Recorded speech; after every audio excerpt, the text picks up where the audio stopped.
morning, Codger Biker here, and welcome to another mini adventure. The first ride out on the MZ this year. I've made a few changes which I'll discuss as we go along. So join me as I try to cross into another county and return home without the help of the AA. I'm only on a little bike. Be kind to me, people. I still can't get over riding this bike in city traffic because I'm a country boy and I only rode it in the country when I had it on the road 40 years ago. So even though I've chosen the least congested way out of the city, it still feels worse on this than it would do on another bike. That's my first stress point done. There's another one down here and then I can relax a bit. 7.22 volts.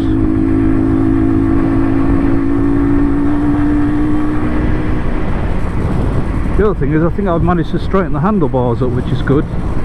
Not quite perfect, but better than they were. One of the viewers, you probably know who you are, told me to loosen everything completely and then sort it out, which is what I've done, and it's gone back about as good as it's ever going to. This bike had quite a hard life when I was a youngster. I'd drop it a lot, messing about in the fields. I used to ride it around the fields a lot, jumping over things, riding it under the influence of various substances. So there is some evidence of that in the way it sits, but it's not bad. Much better than it was. Quite happy with that. So what have I done? Well, recently I fitted a modern voltage regulator instead of the mechanical one. The mechanical one was working fine, and I may yet decide to buy a new one of those and fit that, but I'm quite happy so far with this solid state one.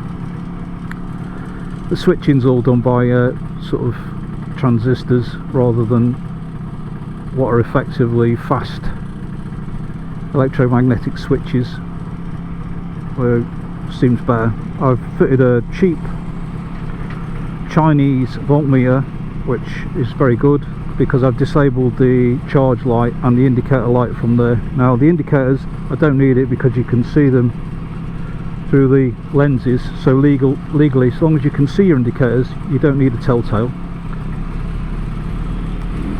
I only discovered that yesterday. And I've just disconnected that simply because it used to, I've got LED indicators and LED indicator unit, and that charge light triggers the indicator unit when you first turn the bike on. It's just annoyed me. So that's now been disabled, and instead of a charge light I've got a voltmeter which cost £8. I'll do a video about how I fitted that if you're interested. As it's so cheap, I put a fuse in it, a 1 amp fuse, just in case it ever shorts out. In fact, I think it was half an amp, 500 milliamp fuse, fast flow glass, in line with that. Right, we're through the two main parts of the traffic that I was concerned about. You can never really relax on this bike. I mean, cars are just much bigger than they were when this was made, and there's a lot more of them. You're quite vulnerable because you just don't have the speed to get away from things, particularly starting from the lights. You have to get your old clutch slipping skills back to keep it moving, otherwise it just bogs down. Once it's going though, it's got its power band from 4 to 6, it goes. See what I mean? Right, slip the clutch, slip the clutch, slip the clutch, let the clutch out.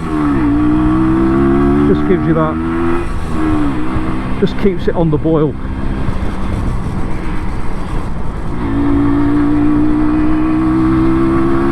On the power band. Right, so this is the first trip out with this bike this year. It's the first ride it's had. It's only a 125. It's something I just do rarely now. I mean, I've got a Ducati. People think I'd be mad to go out on this, but Variety is the spice of life. And round I go. Right, so I'm in the wrong gear now. Nobody behind me. It just takes its time until it hits 4 and then it will go. There we go. Into top gear. 7.19 volts. You want to be about 7.2 volts charging on that, which is where it seems to be. How accurate that meter is I can't say, but when I checked it, it was against my multimeter, it seemed to be in the ballpark. Certainly good enough to say that it's charging. For all I know, it might be more accurate than my multimeter. The sun is out. The MZ is out. I'm out of my mind. I'm not rushing because you can't on this, but I want to get back because today is the first of the TT races. It's Monday. I don't know when this video will go out, if it ever will, but you'll know who won by now if you're interested in that. It's been dreadful weather there, so everything's delayed and behind times. And Peter Hickman, hope you get well soon. Looks like he's on the mend. Another Lincolnshire lad, went to the same school as me, as I often say, just to reflected glory. Okay, let's keep going. I say it's running smoothly. The voltage is nice. Sounds good.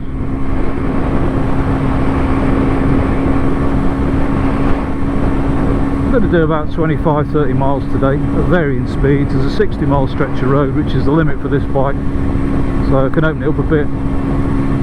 But it's quite happy just cruising at 40 miles an hour, which this road is, in top gear. Is where it seems happiest. Right, so what have I done to this bike? As I alluded to earlier, I've changed the voltage regulator. The old mechanical regulator and cutout, I think, to give it its proper name, because when you turn the ignition off, it shuts off the power from the battery to the voltage regulator, which is very clever once it drops below a certain voltage.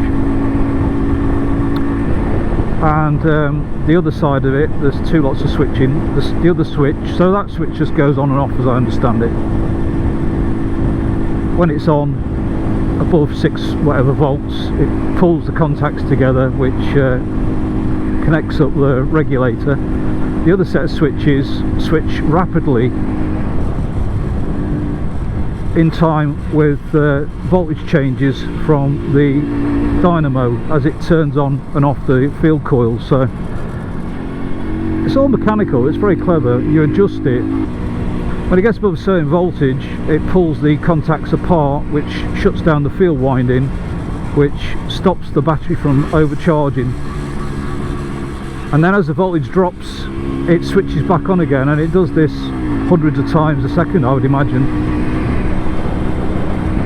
But electronic voltage regulator, this vape one that I've got, which is set in resin, will do that, you know, with no mechanical parts at all. It's all solid state, so it's going to be more reliable, hopefully. They have a very, very good reputation, the vape ones. I wouldn't touch any of the other ones.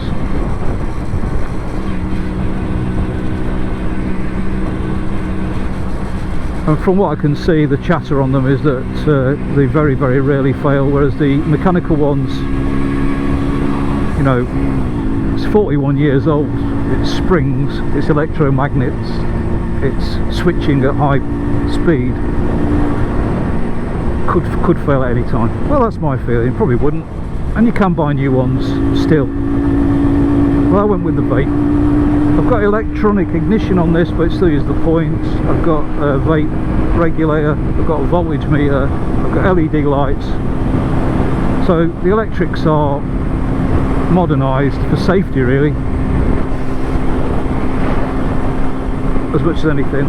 But the rest of the bike, stock. Had the engine rebuilt, there's videos about that. So, as I say, it's still really in its running in phase. But let's keep going. It's a lovely day. I always get quite anxious about this bike setting off. Will it blow up? Will it, you know, because it's a 2-stroke, will it let me down? And yet when I get on it, I forget about all that and just ride it, because it's brilliant.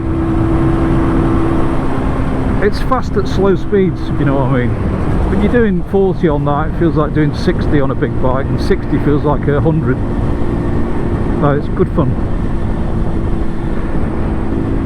Now the bike is finally registered as historic, which means it doesn't need an MOT anymore, but you've still got to keep the bike legal, which I do, because I always maintain it myself, and it's never failed an MOT on my maintenance, so I've maintained it as good as if I'd taken it in for an MOT.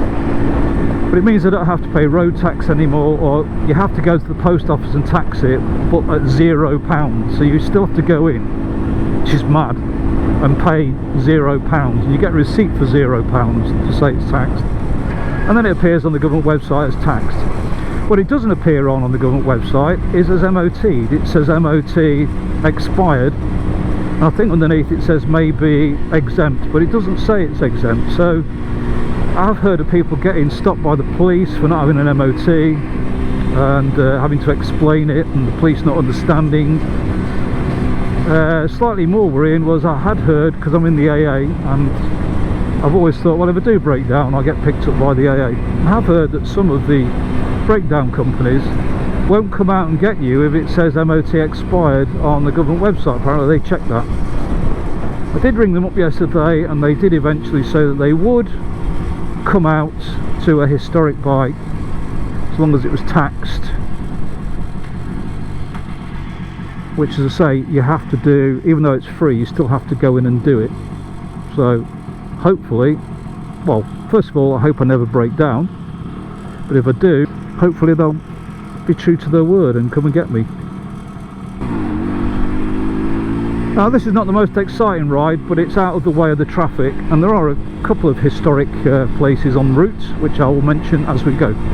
So I'll get back to the riding and then get back to you and on. Right, go through a bit of industrial landscape now. Now one of the issues that you can have with these bikes, or I have had in the past, is modern fuels. They don't like these old bikes. Now I've got a modern carburetor on it, which I hope is E5 compatible. I'm using E5, I only ever get E5 fuel. But I have in the past had the fuel tap fall apart very quickly. Actually, it was a new one. The rubber swelled, it pushed it to pieces, and it dumped all the fuel on the floor. So I've got fuel taps now which are metal as much as possible, and I've been assured by the person I bought them off that they are E10 compliant. I've got E10 compliant fuel pipes all replaced, and a fuel filter just in case any bits come off. You have to think about fuel on an older vehicle. So far, touch wood, everything's been fine, but of course the fuel's been sitting in the bike over the winter, so it could have been doing its best to eat away at things. Hopefully not. It's 50-to-1 oil mix in here as well.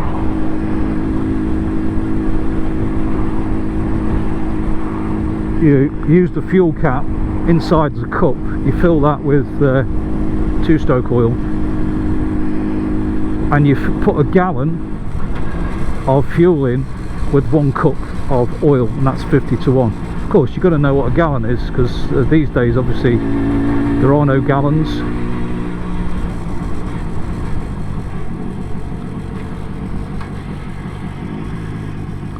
So I tend to measure it out at home, but you know, 4.5 litres to a cup of that oil is about right.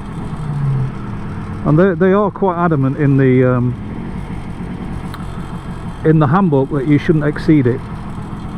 Putting more oil in, they say in a quite deductive way, not a good idea. So I stick to 50-to-1. I've always run it on 50-to-1. I never had any problems. It did seize up for my mate Sean when he had this bike for a while, but I don't know what Sean was doing in terms of measuring. I'm not saying he didn't measure it properly, just saying it could be a reason as to why it seized up, so you've got to be careful. It's not got a 2-stroke oil pump. It's a pre-mix, which I prefer actually, because you never know with those 2-stroke oil pumps if when they fail, unlikely, but they can fail, and then you're riding along with no two-stroke oil at all, which ain't going to do you any good. Right up ahead of us, bit of history up. That's the oh, I can't remember its name. It's Athelflyn Bridge, railway bridge, 1860s, Victorian, listed. People tend not to notice it, but it's 160 years old at least, I think, something like that, maybe older. There's a piece of history for you if you're into bridges. I do like a bridge. What we're coming up to now is what was called the old Runcorn Bridge, or the Silver Jubilee Bridge, which I always thought was quite old, but actually I think it's only the same age as me, more or less. Built in the 60s, was redone and renamed for the Queen's Silver Jubilee in 77. Quite contentious because you now have to pay to go over. It used to be free, but it's to stop people from using it instead of going over the new bridge. Quite a spectacular thing though, look. It used to be quite annoying because I used to come this way quite a lot, and this bridge would often be closed. But they've now changed it to a cycleway look, and a single carriage either way, and most of the traffic now goes over the Mersey Flow Bridge, whatever it's called, Mersey Gateway. But it's 30 miles an hour. So you get no respect. I'm doing the speed limit and we're on a 30 and there's cameras on it. They think that they're perfectly entitled to go past you at 40 miles an hour. Anyway, so as I was saying, so yeah, there's very little used now, which is why I've come this way. I would never have come this way on this bike 10 years ago before the main bridge opened, because this would have been chocker with traffic. Down for left. I have to remind myself on the indicators because they're on the right hand side. It's down for left, up for right. Okay, we're now heading onto a dual carriageway. It's still only 40 miles an hour, so it's still MZ friendly. We're still going. Everything feels good. If I'd had any doubts I would have turned around here and gone back, but as things feel good, I'm going to go on to the higher speed stretch. You're still not going to get any respect from traffic, so you've got to be careful at all times on an old two-stroker. Still 40 miles an hour down here, so we're okay.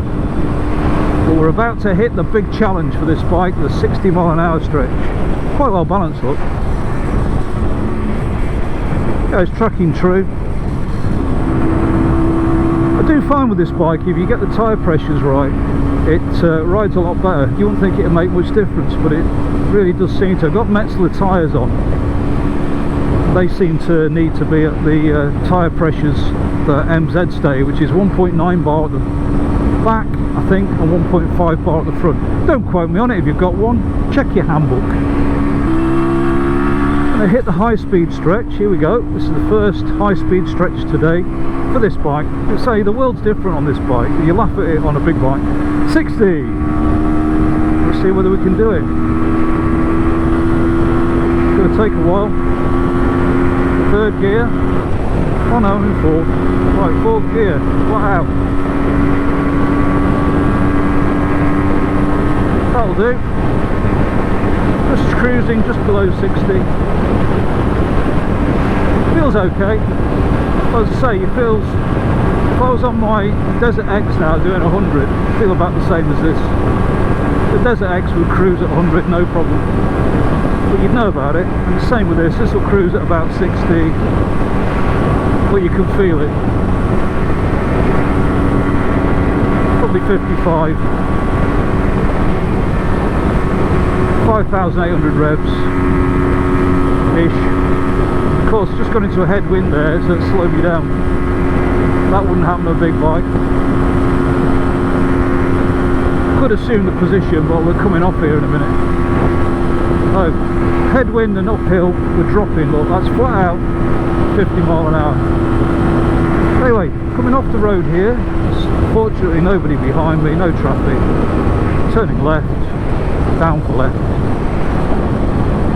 Let's go and look at another historic place. You can probably see it on the sign, Norton Priory. Now I'm not going into Norton Priory because it's too expensive. Plus I want to get back, as I say, to watch the super bikes and the TT. I'll just nip down here and I'll tell you about it. I don't know much about it.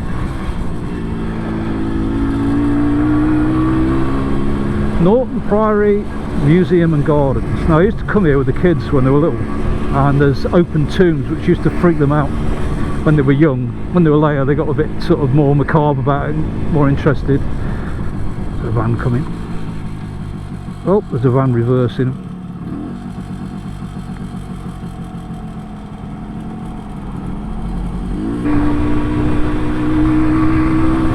Anyhow, it's in the middle of an industrial estate, which probably wasn't here in Norman times. Just guessing.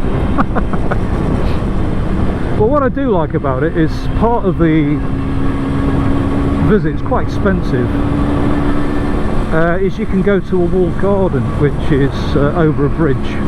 I'm not going there today, but within the walled garden there's pictures of when they restored it in the 80s, and it was all done by lads on the community programme, which was a scheme by the government for unemployed yobbos. And guess who was on it in the 80s? I wasn't on that one, but I was on one in Lincolnshire. So the place is down there over that bridge. I'm just going to come in here, have a little ride in the countryside, which this bike used to do all the time.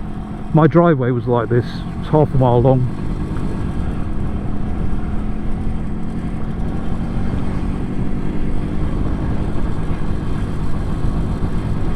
A little bit of countryside riding. Well, sort of. It's more parkland, really.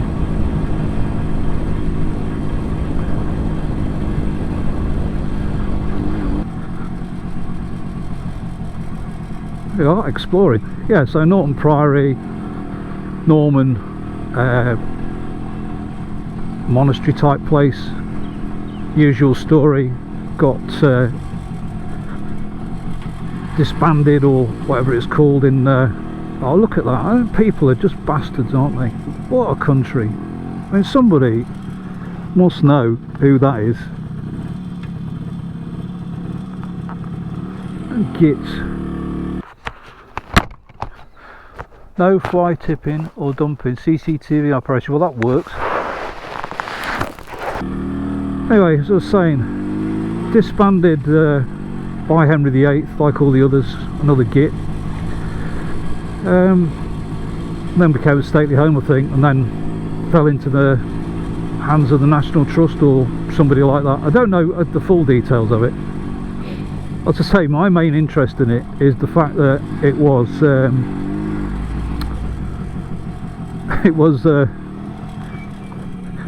the walled garden was restored by people on the community programme, which always fascinates me when I go there.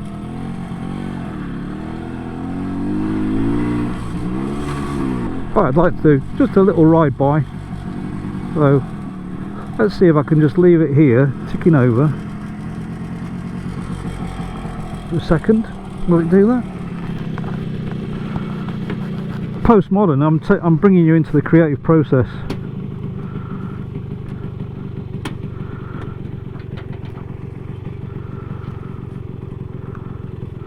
Now before I change that carburetor, there's no way it would have done what it's doing now. It's just ticking over quietly, minding its own business.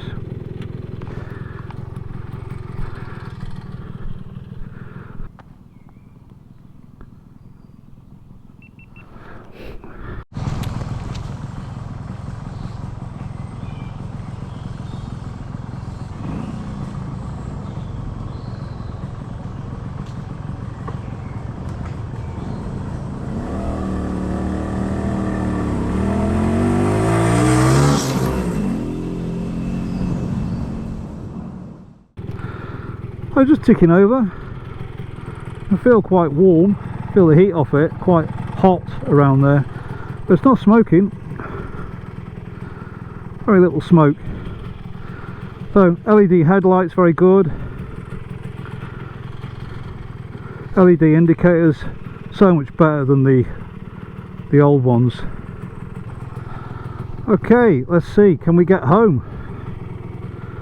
Let's see what we can do.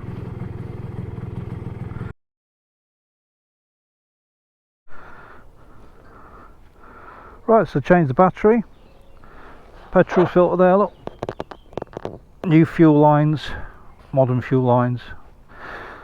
Will it start? Let's see. First time. Headlight on.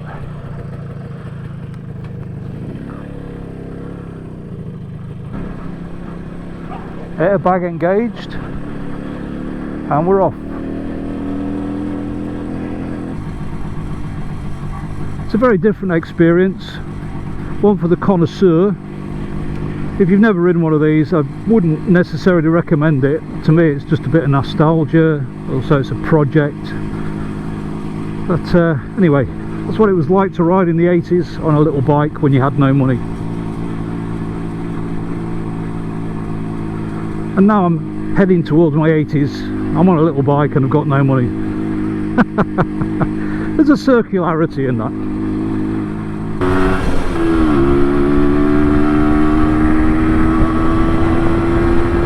Tally ho, we're on our way back. It's a bit nippy, we're in fourth. You don't realise how the terrain could affect a bike. It's this hill. It's not a hill, it doesn't exist on my bigger bikes, but on this one, look, it's already bogging me down. 40 miles an hour, flat out, uphill.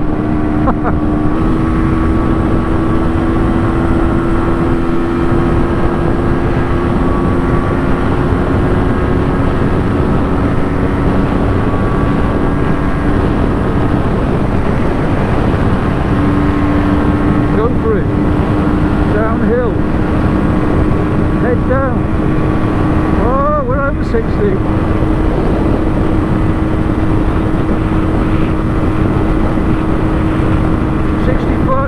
63, I think.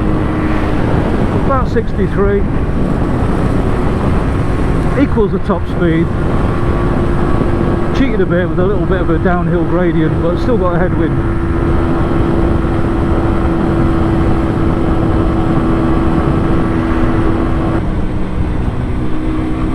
Alright, BMW, don't nod to an MZ.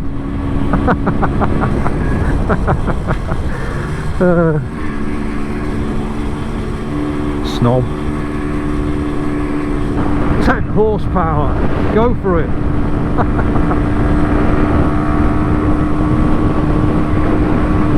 Double the BSA Bantam, the German engine, 10 horsepower. Was MZ's chief engineer Walter Carden.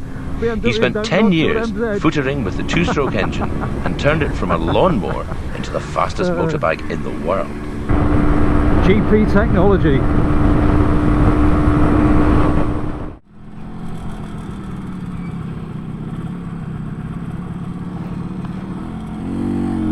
Angry man.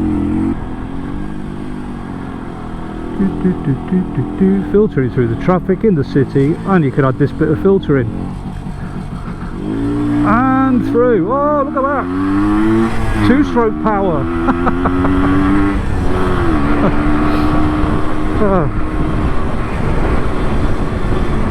Right, fun over. Time to go home. What's the TT? I hope that was of some interest to you. These will be very rare events, but I have to say the bike went absolutely brilliant. Can't complain about it. Within its limitations, which are many, it went very well. I know Cudge Biker is out.